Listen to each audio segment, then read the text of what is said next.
Food processing ਅਤੇ ਉਦਯੋਗ ਮੰਤਰਾਲੇ ਦੇ ਅਧੀਨ ਨੈਸ਼ਨਲ ਫੂਡ ਟੈਕਨੋਲੋਜੀ ਉਦਮਤਾ ਅਤੇ ਪ੍ਰਬੰਧਨ ਸੰਸਥਾਨ ਭਾਰਤ ਸਰਕਾਰ ਦੇ ਅਧੀਨ ਫੂਡ ਪ੍ਰੋਸੈਸਿੰਗ ਅਤੇ ਪ੍ਰਬੰਧਨ ਦੇ ਖੇਤਰ ਵਿੱਚ ਕੰਮ ਕਰ ਰਹੀ ਖੋਜ ਅਤੇ ਸਿੱਖਿਆ ਸੰਸਥਾ ਦਾ ਕੇਂਦਰ ਹੈ, ਜੋ ਹਮੇਸ਼ਾ ਛੋਟੇ ਅਤੇ ਦਰਮਿਆਨੇ ਉਦਮੀਆਂ ਦੀ ਮਦਦ ਲਈ ਕੰਮ ਕਰਦਾ ਹੈ।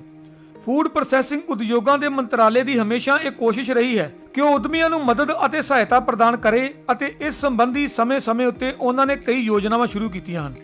ਫੂਡ ਪ੍ਰੋਸੈਸਿੰਗ ਉਦਯੋਗਾਂ ਦੇ ਮੰਤਰਾਲੇ ਦੀ ਇਹ ਕੋਸ਼ਿਸ਼ ਹੈ ਕਿ ਪ੍ਰਧਾਨ ਮੰਤਰੀ ਕਿਸਾਨ ਸੰਪਦਾ ਯੋਜਨਾ, operation green scheme, mega food park ਆਦਿ ਵਰਗੀਆਂ ਵੱਖ-ਵੱਖ ਯੋਜਨਾਵਾਂ ਦੇ ਸੰਬੰਧ ਵਿੱਚ ਸਹਾਇਤਾ ਜਾਂ ਉਦਮੀ ਵਜੋਂ ਪ੍ਰਦਾਨ ਕਰਨ ਵਾਲੇ ਉਦਮੀਆਂ ਦੀ ਮਦਦ ਕਰਨ ਲਈ ਉਸੇ ਆਦੇਸ਼ ਵਿੱਚ ਭਾਰਤ ਸਰਕਾਰ ਨੇ ਹਾਲ ਹੀ ਵਿੱਚ micro food processing enterprise scheme PMFME ਦਾ ਪ੍ਰਧਾਨ ਮੰਤਰੀ ਰਸਮੀਕਰਨ ਸ਼ੁਰੂ ਕੀਤਾ ਹੈ ਅਤੇ ਇਸ ਬਾਰੇ ਪੂਰੀ ਜਾਣਕਾਰੀ ਤੁਹਾਨੂੰ ਇਸ ਵੀਡੀਓ ਦੇ ਅੰਤ ਵਿੱਚ ਪ੍ਰਦਾਨ ਕੀਤੀ ਜਾਵੇਗੀ। ਫੂਡ ਪ੍ਰੋਸੈਸਿੰਗ ਉਦਯੋਗ ਦੇ ਮੰਤਰਾਲੇ ਦੀ ਇਹ ਇੱਕ ਕੋਸ਼ਿਸ਼ ਹੈ ਕਿ ਤੁਹਾਨੂੰ ਫੂਡ ਪ੍ਰੋਸੈਸਿੰਗ ਉਦਯੋਗ ਦੇ ਸੰਬੰਧ ਵਿੱਚ ਸਹੀ ਤਕਨੀਕੀ ਜਾਣਕਾਰੀ ਪ੍ਰਦਾਨ ਕੀਤੀ ਜਾਵੇ ਅਤੇ ਇਸ ਸੰਬੰਧ ਵਿੱਚ ਅਸੀਂ ਤੁਹਾਨੂੰ ਡੇਅਰੀ ਉਤਪਾਦਾਂ ਲਈ ਜਾਣਕਾਰੀ ਪ੍ਰਦਾਨ ਕਰ ਰਹੇ ਹਾਂ। ਹੈਲੋ, ਮੈਂ ਨਿਤਨ ਕੁਮਾਰ ਹਾਂ, ਸਹਾਇਕ ਪ੍ਰਿੰਸੀਪਲ। ਇਸ ਸਿਖਲਾਈ ਮੋਡਿਊਲ ਵਿੱਚ NIFTEM ਵੱਲੋਂ ਤੁਹਾਡੇ ਸਾਰਿਆਂ ਦਾ ਸਵਾਗਤ ਹੈ। ਅੱਜ ਮੈਂ ਅਤੇ ਮੇਰੇ ਸਹਿਯੋਗੀ ਸ਼੍ਰੀ ਲਲਿਤ ਅਈਅਰ ਤੁਹਾਨੂੰ ਸਾਰਿਆਂ ਨੂੰ ਖੋਆ ਬਣਾਉਣ ਦੀ ਵਿਧੀ ਬਾਰੇ ਜਾਣਕਾਰੀ ਦੇਵਾਂਗੇ। ਖੋਏ ਨੂੰ ਕਈ ਨਾਵਾਂ ਨਾਲ ਜਾਣਿਆ ਜਾਂਦਾ ਹੈ, ਜਿਵੇਂ ਕਿ ਖੋਇਆ, ਮਾਵਾ ਆਦਿ, ਅਤੇ ਇਸ ਦੀ ਵਰਤੋਂ ਕਈ ਮਿਠਾਈਆਂ ਬਣਾਉਣ ਲਈ ਵੀ ਕੀਤੀ ਜਾਂਦੀ ਹੈ। ਅਸੀਂ ਸਾਰੇ ਭਾਰਤੀ ਮਿਠਾਈਆਂ ਪਸੰਦ ਕਰਦੇ ਹਾਂ। ਖੋਆ ਦੁੱਧ ਤੋਂ ਬਣਿਆ ਇੱਕ ਪਦਾਰਥ ਹੈ ਜਿਸ ਤੋਂ ਕਈ ਮਿਠਾਈਆਂ ਬਣਾਈਆਂ ਜਾਂਦੀਆਂ ਹਨ। ਇਹਨਾਂ ਵਿੱਚੋਂ ਕੁਝ ਮਿਠਾਈਆਂ ਇੰਨੀਆਂ ਮਸ਼ਹੂਰ ਹਨ ਕਿ ਤੁਹਾਨੂੰ ਸਾਰਿਆਂ ਨੂੰ ਇਹ ਬਹੁਤ ਪਸੰਦ ਹਨ।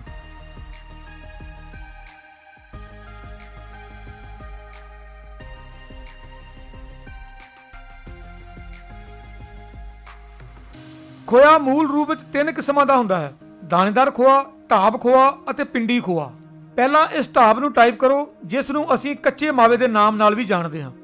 ਇਸ ਤਸਵੀਰ ਦੀ ਮਦਦ ਨਾਲ ਤੁਸੀਂ ਦੇਖ ਸਕਦੇ ਹੋ ਕਿ ਖੋਏ ਵਿੱਚ ਨਮੀ ਦੀ ਪ੍ਰਤੀਸ਼ਤਤਾ ਬਹੁਤ ਜ਼ਿਆਦਾ ਹੈ ਅਤੇ ਕੁੱਲ ਠੋਸ ਪ੍ਰਤੀਸ਼ਤ ਲਗਭਗ 50 ਤੋਂ 65% ਹੈ। ਇਹ ਖੋਇਆ ਬਹੁਤ ਮੁਲਾਇਮ ਹੁੰਦਾ ਹੈ ਅਤੇ ਇਸ ਦਾ ਸਰੀਰ ਬਹੁਤ ਢਿੱਲਾ ਅਤੇ ਨਰਮ ਹੁੰਦਾ ਹੈ। ਅਸੀਂ ਇਸ ਖੋਏ ਦੀ ਵਰਤੋਂ ਗਾਜਰ ਦਾ ਹਲਵਾ ਜਾਂ ਗੁਲਾਬ ਜਾਮੁਨ ਬਣਾਉਣ ਲਈ ਕਰਦੇ ਹਾਂ।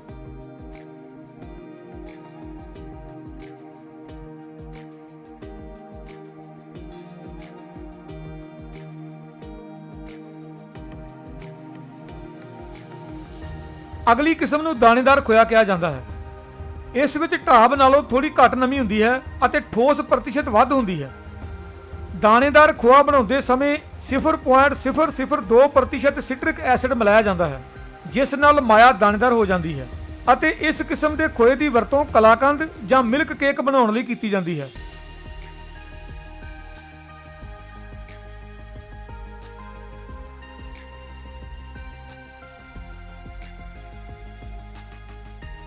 ਪਿੰਡੀ ਖੋਆ, ਜੋ ਕਿ ਖੋਆ ਬਣਾਉਣ ਦੀ ਪ੍ਰਕਿਰਿਆ ਦਾ ਆਖਰੀ ਪੜਾਅ ਹੈ, ਜਿਸ ਵਿੱਚ ਨਮੀ ਲਗਭਗ 30% ਅਤੇ ਠੋਸ ਲਗਭਗ 70% ਹੈ।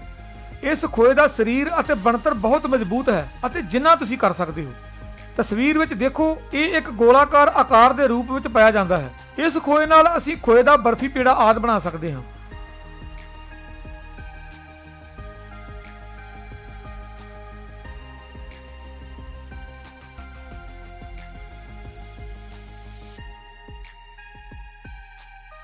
ਭਾਰਤ ਸਰਕਾਰ ਦੀਆਂ 2 ਸੰਸਥਾਵਾਂ ਬਿਊਰੋ ਆਫ ਇੰਡੀਅਨ ਸਟੈਂਡਰਡਸ ਅਤੇ ਫਸਈ ਨੇ ਖੋਏ ਦਾ ਮਿਆਰ ਤਿਆਰ ਕੀਤਾ ਹੈ। ਇਸ ਅਨੁਸਾਰ ਖੋਏ ਵਿੱਚ ਘੱਟੋ-ਘੱਟ 55% ਠੋਸ ਪਦਾਰਥ ਹੋਣਾ ਜ਼ਰੂਰੀ ਹੈ ਅਤੇ ਚਰਬੀ ਦੀ ਪ੍ਰਤੀਸ਼ਤਤਾ ਵੀ ਘੱਟੋ-ਘੱਟ 30% ਹੋਣੀ ਚਾਹੀਦੀ ਹੈ। ਨਾਲ ਹੀ ਇਹ ਸਟਾਰਚ ਅਤੇ ਸ਼ੂਗਰ ਤੋਂ ਮੁਕਤ ਹੋਣਾ ਚਾਹੀਦਾ ਹੈ।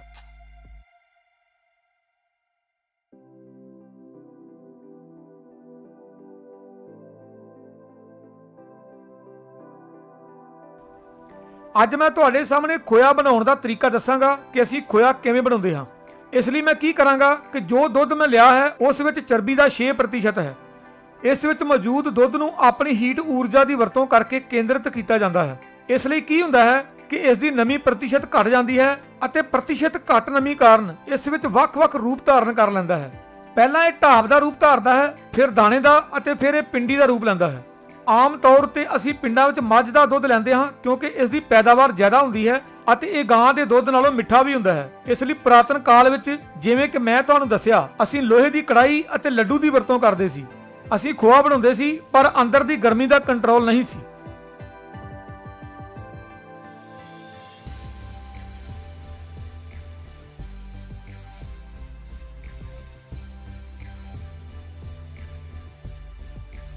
ਇਸ ਲਈ ਜਿਵੇਂ ਜਿਵੇਂ ਸਮਾਂ ਬੀਤਦਾ ਗਿਆ ਸਾਡੀਆਂ ਤਕਨੀਕਾਂ ਵੱਖ-ਵੱਖ ਰੂਪਾਂ ਵਿੱਚ ਆਉਂਦੀਆਂ ਰਹੀਆਂ।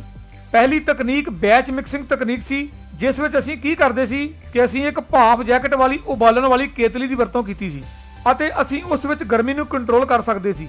ਅਤੇ ਜਿਵੇਂ ਅਸੀਂ ਸਮੇਂ ਦੇ ਨਾਲ ਅੱਗੇ ਵਧਦੇ ਗਏ ਸਾਨੂੰ ਮਸ਼ੀਨਾਂ ਮਿਲੀਆਂ।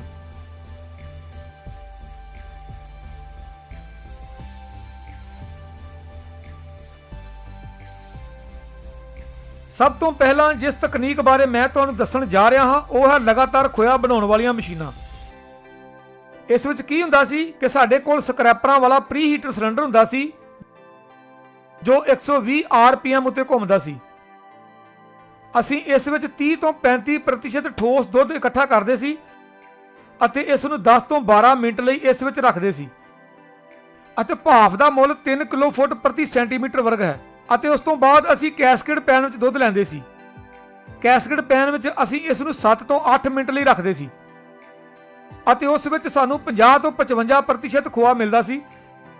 ਫਿਰ ਉਸ ਤੋਂ ਬਾਅਦ ਅਸੀਂ ਇੱਕ ਹੋਰ ਕੈਸਕੇਡ ਪੈਨ ਵਿੱਚ ਪਾ ਦਿੰਦੇ ਸੀ ਜੋ ਸਾਡਾ ਸੰਘਣਾ ਦੁੱਧ ਹੁੰਦਾ ਸੀ, ਜਿਸ ਵਿੱਚ 60 ਤੋਂ 65% ਠੋਸ ਪਦਾਰਥ ਮਿਲਦੇ ਸਨ ਅਤੇ ਇਸ ਵਿੱਚ ਭਾਫ ਦੀ ਭਾਵਨਾ ਅਸੀਂ 4 ਕਿਲੋ ਪ੍ਰਤੀ ਸੈਂਟੀਮੀਟਰ ਵਰਗ ਰੱਖਦੇ ਸੀ। ਅਤੇ ਜਿਵੇਂ ਸਮਾਂ ਬੀਤਦਾ ਗਿਆ ਨਵੀਆਂ ਤਕਨੀਕਾਂ ਆ ਗਈਆਂ। ਆਓ ਮੈਂ ਤੁਹਾਨੂੰ ਰੋਲਰ ਡਰਾਇਰ ਤਕਨੀਕ ਬਾਰੇ ਦੱਸਦਾ ਹਾਂ। ਰੋਲਰ ਡਰਾਇਰ ਵਿੱਚ ਸਾਡੇ ਕੋਲ ਮੌਜੂਦ ਵੈਕਿਊਮ ਸੰਘਣਾ ਦੁੱਧ ਦਾ 50% ਸਾਡੇ ਲਈ ਉਪਲਬਧ ਹੈ ਅਤੇ ਅਸੀਂ ਇਸ ਨੂੰ 70 ਡਿਗਰੀ ਉੱਤੇ ਗਰਮ ਕਰਦੇ ਹਾਂ।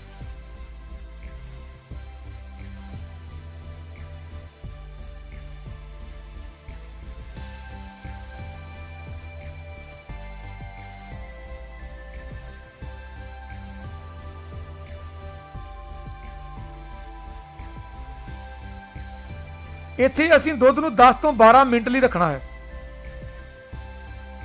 ਅਤੇ ਸਾਡੀ ਭਾਫ ਦਾ ਦਬਾਅ ਜੋ ਕਿ ਇਸ ਵਿੱਚ ਰਹਿੰਦਾ ਹੈ ਇਹ 25 ਤੋਂ 30 PSI ਵਿਚਕਾਰ ਰਹਿੰਦਾ ਹੈ। ਇਸੇ ਤਰ੍ਹਾਂ ਅਸੀਂ ਦੁੱਧ ਨੂੰ ਦੁਬਾਰਾ 101 ਤੋਂ 103 ਡਿਗਰੀ ਦੇ ਤਾਪਮਾਨ ਉੱਤੇ ਗਰਮ ਕਰਦੇ ਹਾਂ। ਇੱਥੇ ਸਾਡੀ ਭਾਫ ਦਾ ਦਬਾਅ ਲਗਭਗ 0.7 ਕਿਲੋਗ੍ਰਾਮ ਪ੍ਰਤੀ ਸੈਂਟੀਮੀਟਰ ਵਰਗ ਹੈ। ਅਤੇ ਇੱਕ ਗੱਲ ਧਿਆਨ ਵਿੱਚ ਰੱਖਣ ਵਾਲੀ ਹੈ ਕਿ ਸਾਡੇ ਟਰੈਕ ਦੀ ਗਤੀ ਦੋਵਾਂ ਪ੍ਰਕਿਰਿਆਵਾਂ ਵਿੱਚ ਵੱਖਰੀ ਹੈ।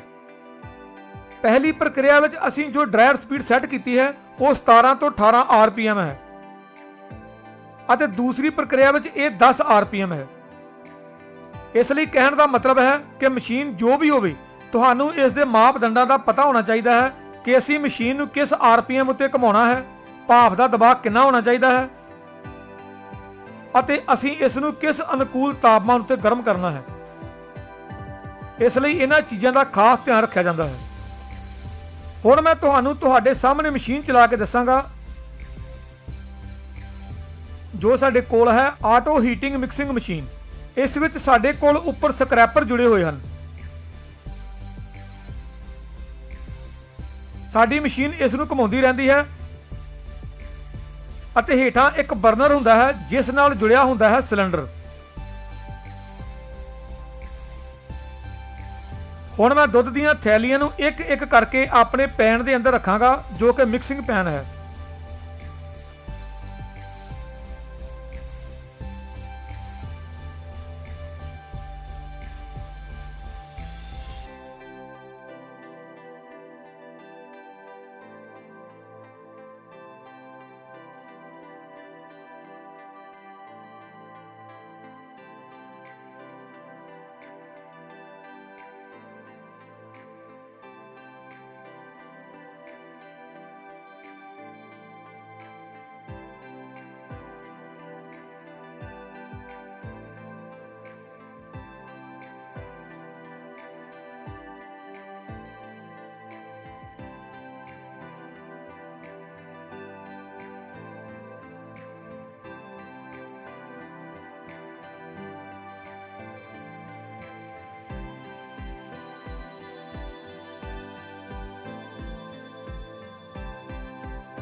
ਖੋਆ ਬਣਾਉਂਦੇ ਸਮੇਂ ਕਈ ਤਰ੍ਹਾਂ ਦੇ ਨੁਕਸ ਪੈਦਾ ਹੋ ਜਾਂਦੇ ਹਨ, ਜਿਵੇਂ ਕਿ ਧੂਏ ਵਾਲਾ ਖੋਆ ਜਾਂ ਖੱਟਾ ਜਾਂ ਤੇਜ਼ਾਬੀ ਖੋਆ।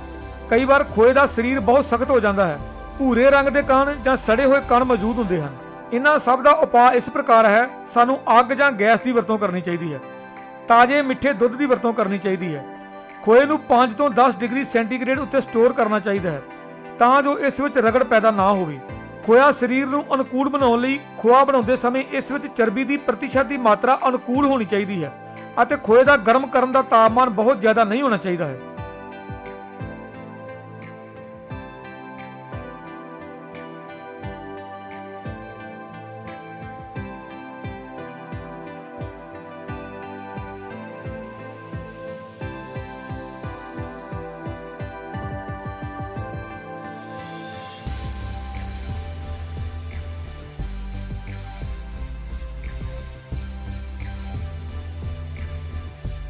ਤੁਸੀਂ ਇਸ ਤਸਵੀਰ ਰਾਹੀਂ ਦੇਖ ਸਕਦੇ ਹੋ ਕਿ ਬਾਜ਼ਾਰ ਵਿੱਚ ਖੋਏ ਦੀ ਕਿੰਨੀ ਮੰਗ ਹੈ। ਖੋਏ ਦੀ ਇੱਕ ਕਿਸਮ ਸ਼੍ਰੀਵਲੀ ਪੁੱਤਰ ਖੋਆ ਜੋ ਕਿ ਕਾਫੀ ਮਸ਼ਹੂਰ ਹੈ, ਆਨਲਾਈਨ ਮਾਰਕੀਟ amazon.in ਵਿੱਚ ਵੀ ਉਪਲਬਧ ਹੈ। ਇਸ ਤਸਵੀਰ ਤੋਂ ਤੁਸੀਂ ਸਾਰੇ ਅੰਦਾਜ਼ਾ ਲਗਾ ਸਕਦੇ ਹੋ ਕਿ ਖੋਏ ਦੇ ਕਾਰੋਬਾਰ ਵਿੱਚ ਕਿੰਨਾ ਮੁਨਾਫਾ ਹੁੰਦਾ ਹੈ।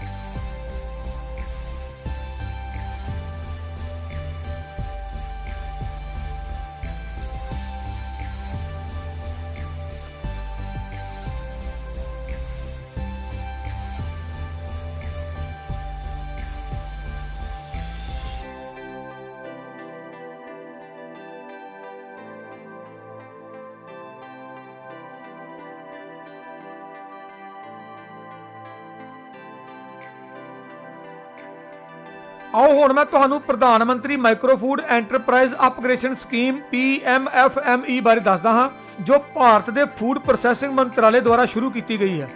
ਅੱਜ ਸਾਡੇ ਦੇਸ਼ ਵਿੱਚ ਫੂਡ ਪ੍ਰੋਸੈਸਿੰਗ ਦੇ ਖੇਤਰ ਵਿੱਚ ਲਘੂ ਉਦਯੋਗਾਂ ਦੀ ਗਿਣਤੀ 25 ਲੱਖ ਦੇ ਕਰੀਬ ਹੈ ਅਤੇ ਇਹਨਾਂ ਵਿੱਚੋਂ 66% ਯੂਨਿਟ ਪੇਂਡੂ ਖੇਤਰਾਂ ਵਿੱਚ ਸਥਿਤ ਹਨ। ਇਹਨਾਂ ਵਿੱਚੋਂ 80% ਯੂਨਿਟ ਪਰਿਵਾਰ ਆਧਾਰਿਤ ਯੂਨਿਟ ਹਨ। ਇਹਨਾਂ ਲਘੂ ਉਦਯੋਗਾਂ ਦੇ ਹੁਨਰ ਵਿਕਾਸ ਅਤੇ ਸਰਵਪੱਖੀ ਵਿਕਾਸ ਦੀ ਲੋੜ ਹੈ, ਜਿਸ ਨਾਲ ਉਹਨਾਂ ਦੀਆਂ ਚੁਣੌਤੀਆਂ ਨੂੰ ਘੱਟ ਕੀਤਾ ਜਾ ਸਕਦਾ ਹੈ ਅਤੇ ਉਹਨਾਂ ਦੀ ਆਮਦਨ ਵਿੱਚ ਵਾਧਾ ਹੋ ਸਕਦਾ ਹੈ। ਇਸ ਦੇ ਲਈ ਕੇਂਦਰ ਸਰਕਾਰ ਦੀ ਮਦਦ ਨਾਲ ਫੂਡ ਪ੍ਰੋਸੈਸਿੰਗ ਮੰਤਰਾਲੇ ਨੇ ਪ੍ਰਧਾਨ ਮੰਤਰੀ micro food enterprise upgradation scheme PMFME ਦੀ ਸ਼ੁਰੂਆਤ ਕੀਤੀ ਹੈ, ਜੋ ਛੋਟੇ ਉਦਯੋਗਾਂ ਦੀਆਂ ਸਮੱਸਿਆਵਾਂ ਨੂੰ ਹੱਲ ਕਰਨ ਵਿੱਚ ਮਦਦਗਾਰ ਸਾਬਤ ਹੋਵੇਗੀ। ਇਸ ਸਕੀਮ ਦਾ ਉਦੇਸ਼ ਲਘੂ ਉਦਯੋਗਾਂ ਦੀ ਮੁਕਾਬਲੇਬਾਜ਼ੀ ਨੂੰ ਵਧਾਉਣਾ ਅਤੇ ਇੱਕ ਮਜ਼ਬੂਤ ਪ੍ਰੋਜੈਕਟ ਯੋਜਨਾ ਪ੍ਰਦਾਨ ਕਰਨਾ ਹੈ। ਇਸ ਦੇ ਨਾਲ ਹੀ FPO ਸਵੈ ਸਹਾਇਤਾ ਸਮੂਹ ਸਹਿਜ ਅਤੇ ਉਤਪਾਦਕ ਸਹਿਕਾਰਤਾਵਾਂ ਨੇ ਆਪਣੀ ਪੂਰੀ ਮੁੱਲ ਲੜੀ ਦਾ ਸਮਰਥਨ ਕਰਨਾ ਹੈ। ਇਹ ਪ੍ਰੋਸੈਸਿੰਗ ਅਤੇ ਪ੍ਰੋਸੈਸਡ ਫੂਡ ਦੇ ਖੇਤਰ ਵਿੱਚ ਲੋਕਾਂ ਨੂੰ ਸਵੈ ਨਿਰਭਰ ਅਤੇ ਸਥਾਨਕ ਲੋਕਾਂ ਲਈ ਬੋਲਣ ਲਈ ਵੀ ਪ੍ਰੇਰਨਾਦਾਇਕ ਸਾਬਤ ਹੋਵੇਗਾ। ਇਸ ਦੀ ਵਿਸ਼ੇਸ਼ ਜਾਣਕਾਰੀ ਫੂਡ ਪ੍ਰੋਸੈਸਿੰਗ ਇੰਡਸਟਰੀ ਦੀ ਵੈਬਸਾਈਟ ਤੋਂ ਪ੍ਰਾਪਤ ਕੀਤੀ ਜਾ ਸਕਦੀ ਹੈ। ਜੇਕਰ ਤੁਸੀਂ PMFME ਨਾਲ ਸੰਬੰਧਿਤ ਹੋਰ ਜਾਣਕਾਰੀ ਚਾਹੁੰਦੇ ਹੋ ਤਾਂ ਤੁਸੀਂ ਹੇਠਾਂ ਦਿੱਤੀ ਵੈਬਸਾਈਟ ਤੇ ਜਾ ਸਕਦੇ ਹੋ। ਇਹ ਵੈਬਸਾਈਟ ਹਿੰਦੀ ਵਿੱਚ ਹੈ। ਇਸ ਤੋਂ ਇਲਾਵਾ ਤੁਸੀਂ NIFTEM ਦੇ ਟੋਲ ਫ੍ਰੀ ਨੰਬਰ 013022811089 ਉੱਤੇ ਵੀ ਕਾਲ ਕਰ ਸਕਦੇ ਹੋ। ਧੰਨਵਾਦ।